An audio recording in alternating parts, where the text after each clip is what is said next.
On today's quick tip, we're going to go through our lights on our re-engineered trucks. Now this is a Bronco, but this is typically applicable across all Velocity vehicles. The exact position of the light switch may be in a slightly different place, but normally they work just about the same.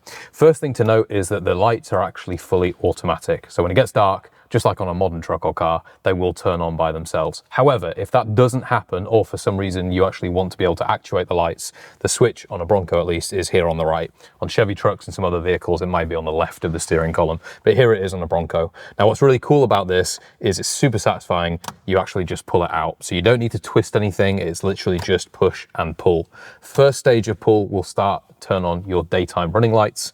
The next ones will turn on your full lights. Now, there's a couple of little things that you should know about when it comes to your high beams. When this is fully depressed and the lights aren't on, the high beam, which is actuated by pressing this little button on the left stalk, will just flash. This is for running in the day. If you need to flash somebody, you just press it in. If you pull the lights out, or when the lights are fully on at night and you press this button, the lights will actually stay on like a normal high beam. So if in doubt and you want to keep your high beam on, if you're driving somewhere for a long distance late at night, pull this light switch all the way out, press the high beam button, and it will stay on. Press it again to turn it off, push the lights back in, and they'll go back to automatic mode. That's about it in terms of lights. Very simple, really easy.